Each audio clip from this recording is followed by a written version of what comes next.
오늘 말씀은 바리새인들이 예수님께 질문을 던지는 것으로 시작합니다. 예수님, 대체 하나님 나라는 언제 임하는 것입니까? 하나님 나라는 어디에 있습니까? 라는 이 질문입니다. 사실 단순한 질문 같아 보이지만 그 질문의 의도가 상당히 불순하다는 것을 알 수 있습니다. 사실 그들의 그 마음 속에는 어디 너가 한번 대답을 해봐라. 너가 혹시라도 잘못한 게 있으면 내가 꼬투리를 잡아서 이것저것 내가 한번 너를 판단해보고 너를 시험해보겠다 하는 그런 불순한 의도가 있습니다. 그리고 예수님께서는 이런 질문에 대해서 이렇게 대답하십니다. 하나님 나라는 볼 수 있게 임하는 것도 아니요 또 여기 있다 저기 있다 말할 수 없으며 이미 너희 안에 있다. 사실 당시 바리새인들을 포함해서 이스라엘 민족 전체가 가장 원하고 바랬던 것, 그것이 무엇이겠습니까? 그들의 한 가지 수건, 그것은 바로 자신들을 괴롭히는 로마로부터 독립하는 것이었습니다. 그렇기에 당시에 이스라엘 사람들에게 하나님 나라 하면 가장 먼저 생각나는 것은 해방, 독립의 개념이었을 것입니다. 우리가 잘 알듯이 예수님의 제자들도 만약에 예수님이 왕위에 오르시면 예수님 저를 더 높은 곳에 올려주세요. 제가 이런 자리에 앉혀주세요. 저를 이런 자리에 앉혀주세요 하고 싸우기도 했습니다. 사실 지금 우리의 시선으로 볼 때 하나님 나라라는 이 개념, 이 단어를 1차원적으로 이제 단순한 독립의 개념으로 보는 이 이스라엘 사람들이 참 안타깝게 보이지 않으십니까? 때로는 이들의 하나님 나라를 두고 막 싸우는 제자들의 모습을 보고 그리고 하나님 나라가 단순히 독립, 해방이 아닌가라고 생각하는 이스라엘 사람들의 모습을 보며 우리는 그 모습이 어쩌면 안타까운 것을 넘어서 우매해 보이기까지 합니다. 사실 저 역시 오늘 본문 말씀을 보면서 사실 이미 하나님 나라 그 자체이시고 하나님 나라를 완성하러 오신 하나님 나라의 절정이신 그 예수님께서 계신데 그 예수님께 집중하지 못하고 왜 독립, 해방에만 집착할까? 왜 이스라엘 사람들은 이랬을까 하는 생각이 들었습니다. 물론 하나님께서 통치하시고 예수님께서 선포하신 이 하나님 나라는 인간 중심의 나라가 아니라 예수님 안에서 하나님이 진정한 왕이 되시고 하나님의 왕권, 진정한 통치가 이루어지는 하나님 중심의 나라라고 할 수 있습니다. 이 하나님 나라에는 식민 지배를 비롯해서 가혹한 통치, 편견, 멸시, 성별, 사회적 지위 등에 차별받지 않으며 모두가 동등한 나라라고 할 수 있습니다. 그렇기 때문에 지금 식민 지배를 받고 있는 이스라엘 사람들은 이제 지금 이 시대를 살아가고 있는 그리고 우리 역시 하루빨리 예수님께서 이 땅에 오셔서 하나님 나라가 완성되었으면 하는 하나님 나라의 진정한 통치를 기대하며 살아가고 있습니다. 그래서 저는 오늘 본문 말씀을 듣고 묵상하며 문득 이런 생각이 들었습니다. 이스라엘 사람들이 바보 같아서 이들이 우매해서 하나님 나라의 본질에 대해서 생각하지 못한 것이 아니라 어쩌면 그렇게 생각할 수밖에 없었던 시대가 아니었을까 하는 생각이 듭니다. 당시 자기들의 나라는 로마에게 식민 지배당해서 더 이상 존재하지 않고 그리고 젊은이들은 품삯도 제대로 받지 못한 채 이제 여기저기 끌려다니며 강제 징용 당하는 일이 빈번했습니다. 그리고 여자들 역시 남편 없는 여자들은 우리가 성경에 있는 그 남편을 여러 번 바꾼 그 여인처럼 어쩌면 여성으로서 가장 이제 비참한 그런 자기의 이제 창녀로 전락하는 그렇게밖에 살아갈 수 없었을 것입니다. 그리고 자유롭게 꿈을 꾸면서 사회 발전을 위해서 살아가야 될 우리 젊은 청년들은 자기의 꿈을 펼치지도 못한 채 그저 일용직으로 일하거나 변변한 일자리 없이 하루 벌어서 하루 살아갈 수밖에 없었고 그리고 어쩌면 마태나 삭개오처럼 자기가 하는 짓이 진짜 몹쓸 일이라는 것을 알면서도 동족의 고열을 빨아먹는 것이란 것을 알면서도 그렇게 세리로 로마의 앞잡이로 살아갈 수밖에 없었습니다. 그리고 이러한 아픈 모습 그리고 병들어 있는 이런 이스라엘의 모습은 오늘 본문을 비롯해서 사복음서에 적나라하게 나타나 있습니다. 그리고 이러한 아픈 모습은 하나님 나라의 비유의 소재가 되기도 했습니다. 당장 하루하루가 위기인 이스라엘 사람들에게 하나님 나라의 진정한 의미에 대해서 생각하고 고민할 그런 여유가 그들에게는 없지 않았을까 하는 생각이 듭니다. 그래서 예수님께서는 이들을 탓하거나 책망하지 않으십니다. 그리고 하나님 나라에 대해서 말씀해 주십니다. 우리는 예수님께서 방금 말씀해 주신 그 부분을 통해서 하나님 나라는 그저 독립, 해방의 의미가 아니라 고아, 과부, 나그네, 성별, 사회적 지위 등의 차별받지 않고 억압, 통제가 없는 약자들이 최우선시되는 그런 나라라는 것을 알 수 있습니다. 네, 이후에 예수님께서는 자신의 행보에 대해서 말씀하십니다. 자신이 십자가에 못 박혀 죽으실 것과 그리고 예수님을 사칭하며 자신이 하나님이라고 사람들을 미혹하는 사람들이 생길 것이라고 그렇게 말씀하십니다. 과거 그리고 지금도 여전히 하나님의 이름을 들먹이며 자기가 하나님의 다시 자기가 제2 예수다 아니면 자기가 하나님의 계시를 받았다 혹은 14만 4천이라는 그 특정한 숫자에 우리가 들어야 진짜 구원을 받을 수 있다라고 이렇게 거짓으로 이야기하는 사람들이 있습니다.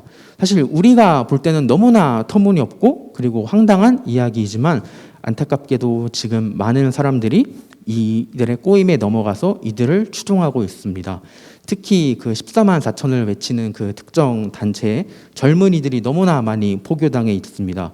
그래서 제가 전에 유튜브에서 한번 본 적이 있는데 이제 자기 딸이 그 단체에 들어가서 가족들과 모든 연을 끊고 거기서 단체 숙소 생활을 해서 그 부모가 제발 우리 딸을 돌려달라고 이렇게 울며 불며 소리치는데 그 사람들은 무시한 채 비웃으면서 가는 그런 모습을 보면서 진짜 이들을 위해서 기도해야겠다. 정말 힘들어하는 사람들이 있구나라는 생각이 들었습니다. 그리고 우리는 이런 안타까운 현실을 보면서 기도해야 할 의무가 있다는 저는 생각이 들었습니다. 이렇게 어떻게든 예수님의 꼬투리를 잡아보려는 이런 종교 지도자들의 이런 모의 작당이 있었지만 그들의 그런 질문은 사실 번번이 자기가 자기 꾀에 빠져서 자기 함정에 자기가 넘어가고 말았습니다. 그리고 이들이 예수님을 시기하고 그 질투가 극도에 다다르게 되어서 결국 이들은 예수님을 죽여야겠다. 저 예수가 사라져야 된다라는 결정을 내리고 맙니다. 이것을 통해서 우리는 죄의 무서움에 대해서 알 수 있습니다. 사실 이 종교 지도자들이 예수님을 보자마자 처음부터 저 예수를 죽여야겠다라고 생각하지는 않았습니다. 이들의 죄는 처음에 그 작은 시기 질투, 저 사람이 내가 사람들의 존경을 받는 것은 우리여야 하는데 왜 사람들이 우리가 아닌 저 예수에게 집착을 하지? 왜 저 예수를 따르지? 어떡하지 하는 이런 시기 질투의 마음으로부터 시작되었지만 그 끝은 끔찍한 살인이었습니다. 이처럼 죄는 우리 인간의 정신을 해롭게 하고 우리 삶을 피폐하게 만들고 사람을 망치고 맙니다. 사실 그 종교 지도자들이 예수님을 죽이고 나서 예수님의 죽음을 보며 저 예수가 사라졌다. 드디어 모든 것이 해결됐구나 하고 기뻐했을까요? 네, 사실 그들도 마음속에 분명한 죄책감이 들었을 것입니다. 성경 안에 우리가 잘 아는 이와 비슷한 사건들이 여러 개 있습니다. 그 중에서도 저는 가잇과 아벨 사건 그리고 요셉이 노예로 팔려간 사건이 생각이 났습니다. 저 아벨만 없으면 하나님은 나를 더 예뻐하실 거야. 저 아벨만 없으면 하나님은 나의 제사를 받으실 거야 라는 이 작은 시기 질투로 시작했지만 결국에는 그 시기 질투가 번지고 번져 자기 동생 아벨을 죽이는 끔찍한 살인이 일어나고 말았습니다. 그 동생 아벨이 사라지고 가인의 마음에 기쁨이 있었습니까? 아니었습니다. 그리고 하나님께서는 가인에게 내 동생 아벨이 어디 있느냐라고 물었을 때 가인은 하나님 그걸 왜 저한테 물어보십니까? 제가 제 동생을 지키는 자입니까? 라고 이렇게 대답합니다. 사실 정말 잘못했다고 하나님 죄송합니다 라고 자기 잘못을 고백해도 모자랄 그런 상황인데 정말 이 죄에 잠식되어 그 어떤 죄책감도 느끼지 못하고 뻔뻔하게 일관하는 가인의 모습을 볼 수 있습니다. 그리고 우리는 사실 여기서 더욱더 가관인 것은 이제 가인은 하나님한테 오히려 이렇게 더 뻔뻔하게 질문을 하지 않습니까? 하나님, 이제 다른 사람들이 저를 죽일 텐데 저는 이 사회에서 어떻게 살아가라는 말씀이세요? 라고 이렇게 질문을 합니다. 정말 이 사람이 어디까지 추악해지고 또 타락할 수 있는지를 보여주는 대목이라고 저는 생각이 들었습니다. 그리고 아버지의 총애를 받는 그 동생 요셉을 보면서 형들은 시기 질투에 사로잡히게 되고 결국에는 동생 요셉을 노예로 팔아버리고 말았습니다. 저 요셉만 없으면 아버지는 우리를 더욱더 예뻐하실 거야. 우리도 아버지의 총애를 받을 수 있을 거야 라고 그렇게 생각을 했습니다.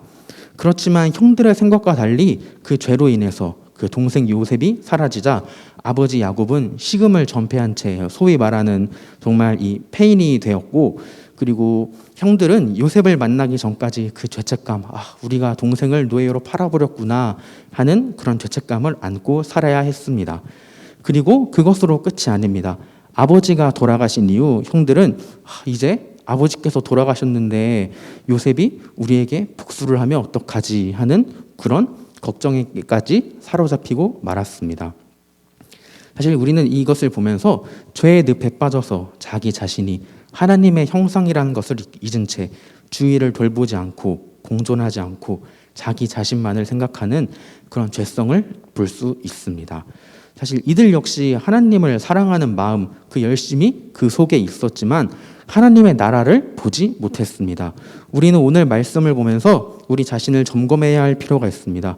지금 나의 모습은 하나님 앞에 어떠한가 끊임없이 생각하고 말씀과 기도를 통해 자신을 점검하고 죄로부터 우리 자신을 돌이켜야 합니다. 그렇지만 사실 우리가 살아가고 있는 이 세상은 너무나 가혹하다는 생각이 듭니다. 당시 종교 지도자들을 비롯해서 권력의 편에 선 불의한 자들, 이런 자들이 승승장구하고 권세를 쥐었듯이 오늘날 역시 불의의 편에 서고 불법을 발판 삼아서 성공한 이들이 너무나 많습니다. 제가 이제 오늘 설교를 준비하면서 이제 몇 가지를 찾아보았는데, 이제 2019년 인구보건복지협회에서 20대 청년 1000명, 남녀 각각 500명을 대상으로 현재 사회의 노력은 배신하지 않는가라는 이 주제를 가지고 설문조사를 했다고 합니다. 이에 74%의 청년들이 그렇지 않다라고 대답을 했습니다. 그리고 20대 청년들 사이에서도 나이가 많을수록 이런 비판적인, 비관적인 응답률이 더욱더 높아졌다고 합니다.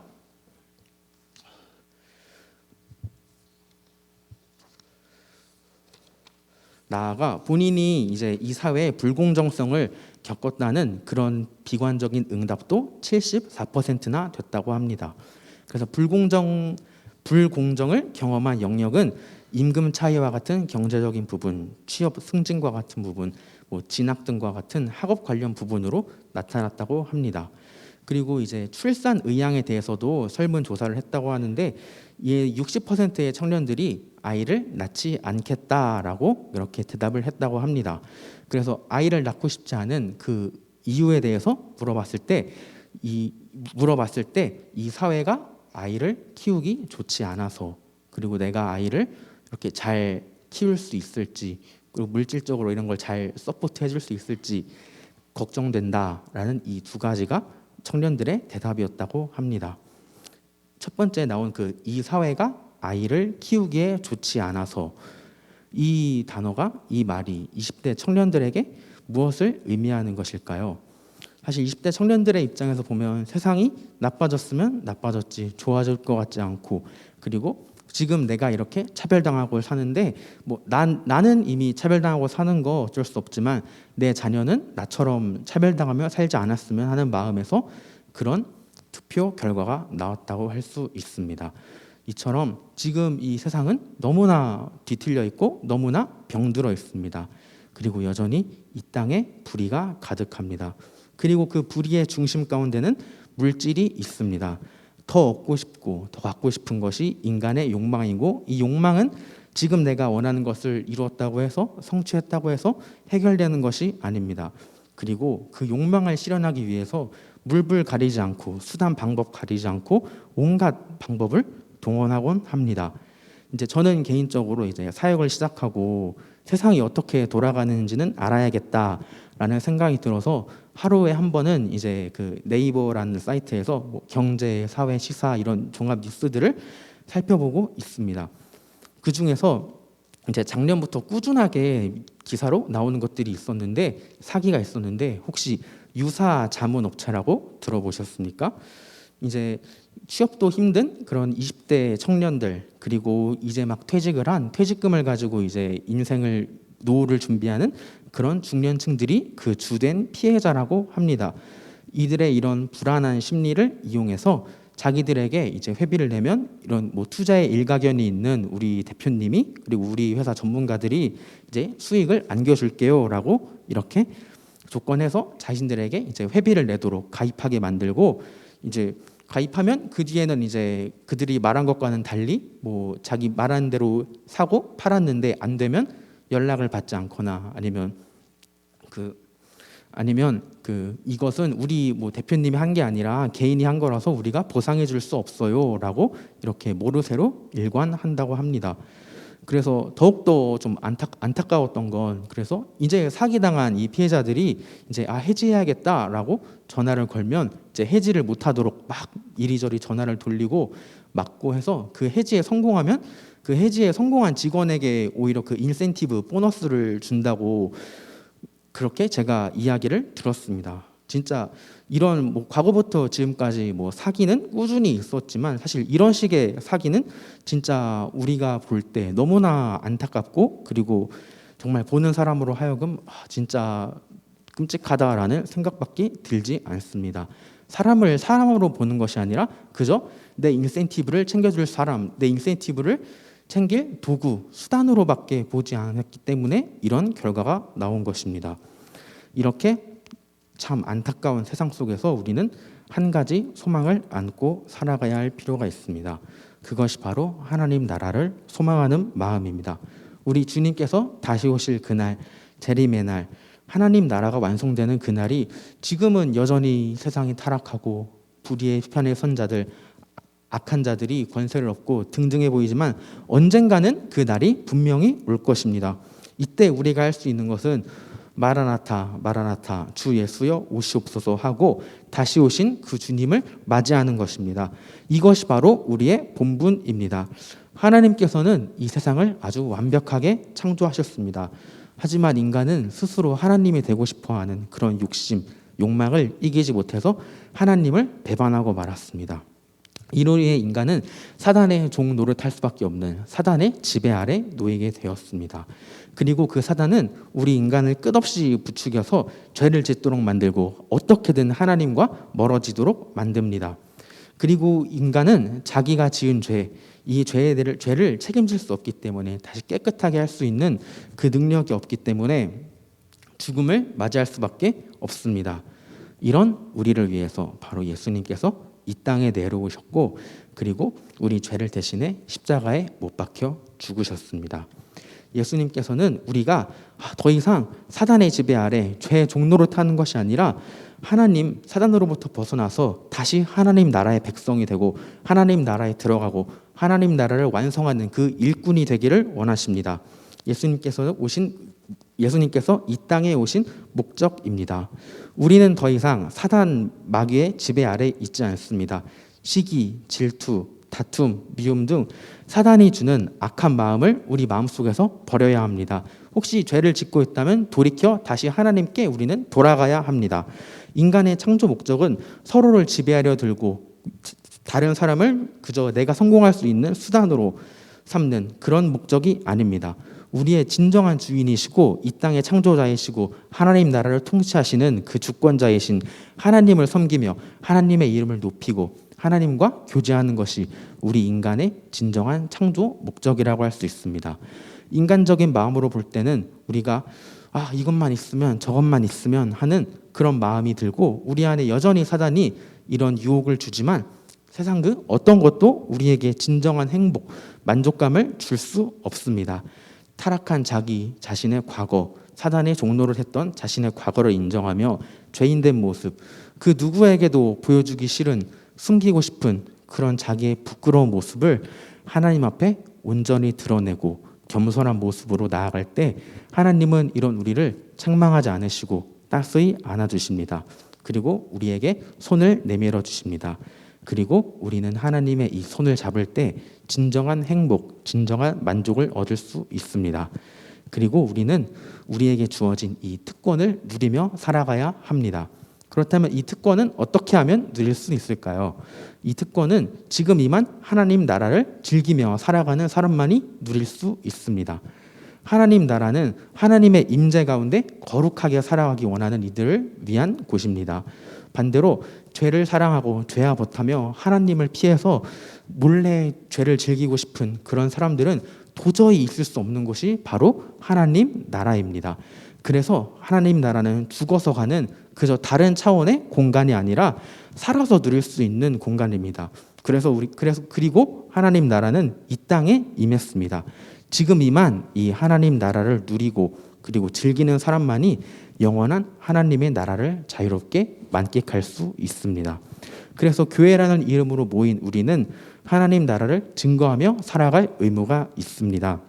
한참 뒤틀린 이 세상에서 정해놓은 기준, 이 기준을 따르지 않고 예수님께서 보여주신 그 십자가의 길을 우리는 따라가야 합니다.